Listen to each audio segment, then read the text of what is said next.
कहानी है निखत और उसके बेटे अली की। निखत से उसके शौहर का साथ निकाह के 2 साल बाद ही छूट गया। उस वक्त अली को पैदा हुए बस कुछ ही महीने हुए थे। यही वजह थी कि उस मासूम के जहन में उसके अब्बू से जुड़ी कोई याद नहीं थी। उसने तो अपने अब्बू को बस तस्वीरों में ही देखा था। अम्मी, अब्बू को खाने में क्या पसंद था? वही जो तुझे पसंद है। वो भी तेरी तरह बिरयानी पसंद करते थे। अच्छा, फिर तो वो आपसे हर रोज बिरयानी बनाने को बोलते होंगे, जैसे मैं बोलता हूँ। नहीं, वो मुझसे नहीं कहते थे, बल्कि वो तो खुद हर रोज बिरयानी बनाया करते थे। खुद भी खाते थे और सबको खिलाते थे। क्या मतलब, अब्बू को खाना बनाने का शौक था क्या? हाँ, बहुत ही ज्यादा। उनका यही शौक देखकर तो तेरे दादू ने उन्हें ये ठेला खरीद कर दिया था। तेरे अब्बू बड़े ही मन से घर पर बिरयानी बनाते थे और फिर इसी ठेले पर रखकर पास वाले नुक्कड़ पर बिरयानी बेचा करते थे। वो वक्त ही कुछ और था। वो चाहे जितनी बड़ी देग बना ले, कभी बिरयानी बचती नहीं थी।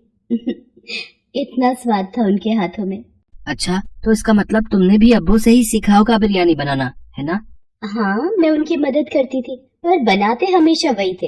लेकिन अब तो मुझे ही बनानी होगी ना। अम्मी, उदास मत हो।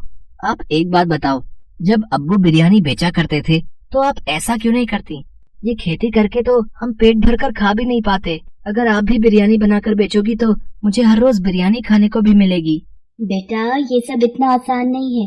तेरे अब्बू ने अपनी मेहनत से काम जमा लिया था। उनकी कमाई लागत से कहीं ज्यादा थी। लेकिन अब उनके जाने के बाद हमारे हालात अच्छे नहीं है बेटा। तू ही बता, पूरे दिन के रोजे के बाद इफ्तारी तक का इंतजाम तो अच्छे से हो नहीं पाता, तो बेचने के लिए बिरयानी कहाँ से बनाऊं मैं? तो इसका मतलब मुझे बिरयानी खाने को नहीं मिलेगी। अम्मी, अब मन कर रहा है। अमूमन अली अपनी अम्मी से किसी चीज को लेकर जिद नहीं करता था।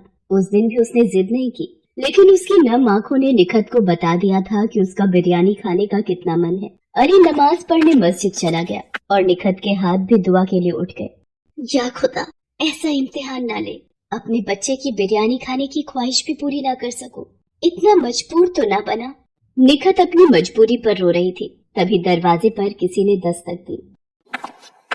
अस्सलाम वालेकुम। वालेकुम अस्सलाम। जी आप? मैं असलम हूँ। आपके पड़ोस में जो खान साहब रहते हैं, मैं उनका रिश्तेदार हूँ। कुछ काम से आया था, पर यहाँ तो ताला लगा हुआ है। आपको कुछ पता है क्या? जी खान साहब, वो तो अब यहाँ नहीं रहते। पिछले महीने शहर चले गए। यहाँ का मकान भी बेचने वाले हैं शायद। आपको बताया नहीं उन्होंने? वो दरअसल मुझसे खान साहब का फोन नंबर कहीं गुम हो गया, इसलिए बात नहीं हो सकी। लेकिन ये तो गड़बड़ हो गई। खान साहब से जरूरी काम तो था ही। सोचा था कि इफ्तार और मगरिब की नमाज भी उनके यहाँ ही पढ़ लूंगा, पर अब कैसे होगा। कुछ ही देर में इफ्तार का वक्त हो जाएगा। अब यहाँ आसपास कोई ढाबा या होटल वगैरह है क्या? जी नहीं, यहाँ तो ऐसा कुछ भी नहीं है। बस राशन और गोश्त की दुकान ही है। ये तो मुसीबत हो गई। अब क्या किया जाए? देखिए भाईजान, अगर आप मुझे गलत ना समझे तो मैं आपसे कुछ कहूँ। हाँ, कहिए ना। ये मेरी बदनसीबी ही है कि मैं चाहकर भी आपको इफ्तार का न्योता नहीं दे पा रही हूँ। असल में मेरी माली हालत मुझे इसकी इजाजत नहीं दे रही। तो अगर आप मेरी कुछ मदद कर दें तो मैं भी आपकी मदद कर सकती हूँ। असलम को निखत की बात समझ आ गई थी। उसने फौरन अपनी जेब से कुछ पैसे निकालकर निखत की तरफ बढ़ा दिए और बोला, ये लो बहन, इतने में हो जाएगा ना? जी भाईजान, बहुत अच्छे से हो जाएगा। बहुत बहुत शुक्रिया आपका। अरे नहीं नहीं, शुक्रिया तो मुझे आपको कहना चाहिए। मैं ऐसा करता हूँ, यहीं बाहर इंतजार करता हूँ। अगर आपको कुछ मदद चाहिए हो तो बताइएगा।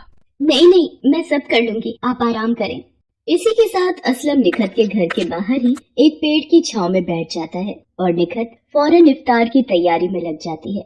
ये तो काफी पैसे हैं, इनमें तो इफ्तार के साथ साथ बिरयानी भी बन जाएगी।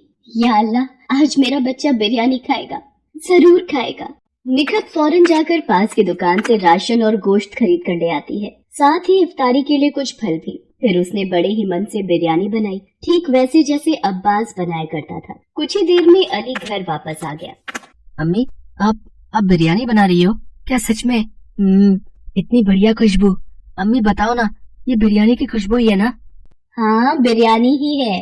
तेरा इतना मन था खाने का तो बना दी मैंने। लेकिन अम्मी, ये सामान कहाँ से आया?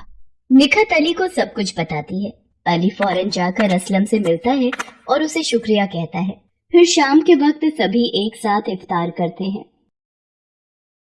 अच्छा बहन, अब चलता हूँ। इफ्तार के लिए बहुत बहुत शुक्रिया। रुकिए भाईजान, मैंने बिरयानी बनाई है। आपने जो पैसे दिए थे उन्हीं से इफ्तार का इंतजाम भी हो गया और बिरयानी का भी, वो भी खा कर जाइए। नहीं बहन, अभी तो इफ्तारी की है, मैं खाना कुछ देर रुक कर खाता हूँ। भाईजान थोड़ी सी चख तो लीजिए। अच्छा ठीक है, चखने भर को ले आइए फिर। निखत फौरन रसोई में जाकर असलम और अली के लिए बिरयानी लेकर आती है।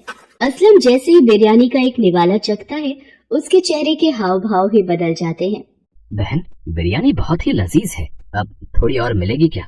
हाँ अम्मी, मुझे भी और चाहिए। बस अभी लेकर आई। निखत खुशी खुशी असलम और अली दोनों को पेट भर बिरयानी खिलाती है। उसे ऐसा करने में बहुत ही खुशी हो रही थी। सोचा न था कि इतनी सारी बिरयानी खा जाऊंगा मैं। बहन सच में आपके हाथों में तो गजब का स्वाद है। मैंने बड़े से बड़े होटल में बिरयानी खाई है, लेकिन ऐसा स्वाद आज तक नहीं चखा। जी बहुत बहुत शुक्रिया भाईजान। असल में बिरयानी बनाने का ये खास तरीका मैंने अपने शौहर से सीखा है। उनका बिरयानी बनाने का ही काम था। उनकी बिरयानी उनके नाम बिका करती थी तब, अब्बास बिरयानी। अच्छा, मैंने खान साहब से इस नाम के बारे में बहुत सुना है। वो बहुत तारीफ किया करते थे आपके शौहर की और उनके हाथों के स्वाद की। वैसे है कहाँ आपके शौहर? कहीं बाहर गए हैं क्या? अब्बू बहुत दूर चले गए हैं, अल्लाह ताला ने उन्हें अपने पास बुला लिया। इतना कहकर अली अपनी अम्मी से लिपट कर रोने लगा। असलम को अब सारी बात समझ आ गई थी। फिर कुछ देर सोचने के बाद उसने अपने सूटकेस से पूरे 50,000 रुपए बाहर निकाले। ये लो बहन, ये रख लो। जी ये इतने सारे पैसे नहीं भाईजान, माफ करिए, पर मैं इन्हें नहीं ले सकती। पहले आपने जो मदद की वही मुझ पर और मेरे बच्चे पर बहुत बड़ा एहसान है आपका। अब मैं आपसे और कुछ नहीं ले सकती। ये तो आपको मुझे भाई बनाने से पहले सोचना चाहिए था। मैं ये पैसे इसलिए दे रहा हूँ ताकि आप अपने शोहर का रुका हुआ काम फिर से शुरू कर सको। वो वही है ना अब्बास भाई का मशहूर ठेला। ये ऐसे अच्छा नहीं लग रहा। ये पैसे रखो और इस ठेले को फिर से खुशगवार कर दो। मैं जल्द ही आऊंगा फिर से बिरयानी खाने। इतना कहकर असलम ने निखत के हाथों में वो पैसे रख दिए। निखत कुछ न बोल सकी, लेकिन उसकी आंखों से बहते आंसुओं में उसके जज्बात साफ झलक रहे थे। असलम वहाँ से चला गया, लेकिन निखत और अली को एक नई जिंदगी दे गया। निखत ने ठीक वैसा ही किया जैसा कि असलम ने उससे कहा था। पूरे रमजान रोजा रखने के बाद निखत ने ईद वाले दिन से बिरयानी बनाकर बेचने की शुरुआत की। उसके हाथों से बनी बिरयानी की खुशबू जल्दी ही सारे गांव को उसके पास खींच लाई। निखत, वाह बेटी, बहुत ही अच्छा किया तुमने। अब्बास के जाने के बाद तो जैसे बिरयानी में स्वाद आना ही बंद हो गया, लेकिन अब फिर से बिरयानी महकेगी और सबकी जुबान पर चढ़ेगी। लाओ जल्दी से प्लेट लगा कर दो। निखत और अली खूब मेहनत से अपना बिरयानी का ठेला चलाने लगे। गांव के लोग तो पहले दिन से ही आने लगे थे, लेकिन धीरे धीरे दूसरे गांव और पास के शहरों से भी निखत को बिरयानी बनाने के ऑर्डर मिलने लगे। अब निखत और अली को किसी बात की कमी नहीं थी। उनके रहन सहन से लेकर खाना पीना सब बढ़िया हो गया और अब अली स्कूल जाकर पढ़ने भी लगा। निखत का ठेला जल्दी ही नामी होटल में बदल गया। अस्सलाम वालेकुम, कैसी हो बहन? अरे भाईजान आप? वालेकुम अस्सलाम। आइए, बाहर क्यों खड़े हैं, अंदर आइए। निखत के होटल को देखकर असलम को बहुत खुशी हो रही थी, साथ ही फक्र भी। बहन सच में मान गया आपको। इतने कम वक्त में आपने क्या से क्या कर दिखाया, वो भी इतनी छोटी सी रकम से।